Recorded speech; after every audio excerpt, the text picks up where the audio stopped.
आता आमचेच कार्यकर्ते आम्हाला म्हणतात ते कसे वागतात, मग तुम्ही का नाही वागला? ही आमची संस्कृती नाही.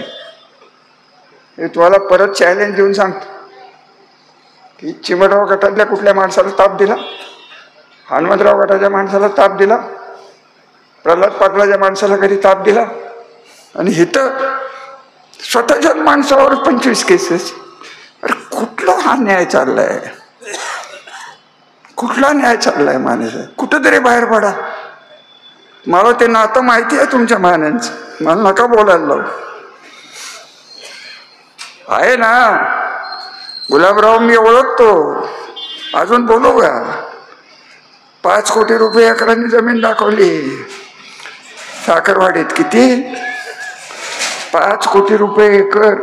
4 एकराचे झाले 20 कोटी. 20 कोटीच्या आगे घेतलंय कर्ज.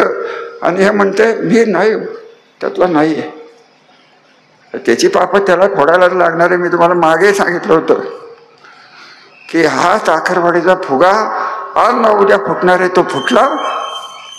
आता पुढचा फुगा त्यांच्या कर्तृत्वाने तोच फोडणार आहेत. आपलं काही नरेंद्र मोदी साहेबांच्या बरोबर वाकडं नाही, आपली त्यांच्याबद्दल बोलायची लायकी नाही, आपल्याला बोलायचं नाही. अमित शहा शुभेच्छा, देवेंद्र फडणवीस अति शुभेच्छा. आमचं काय म्हणणं नाही, सनातन धर्माचा विजय असो, आमचं काय म्हणणं नाही. फक्त आमचं एकच म्हणणं आहे, हात जोडून या सगळ्या पुढाऱ्यांना म्हणणं आहे की फलटण तालुक्याची संस्कृती आमची तेवढी बिघडवू नका. आमच्या माणसांना चुकीचं भविष्य दाखवू नका.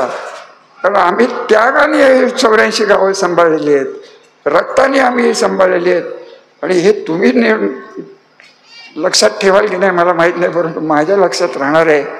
आणि मी काय मागे हटणार नाही. ज्याला कोणाला यायचं आहे त्यांनी या, ज्याला कोणाला जायचं आहे त्यांनी जा. लढत भाऊबीजेला सुरू झाली. तालुक्याची आबरू आपल्याला परत मिळवायला लागणार आहे. तालुक्याच्या या मुलीचा फोटो किंवा पुतळा हा उपजिल्हा अधिकाऱ्याच्या कंपाऊंड मध्ये लावायची मागणी तुम्ही नीट लिहा. फोन येतील जगताप साहेब,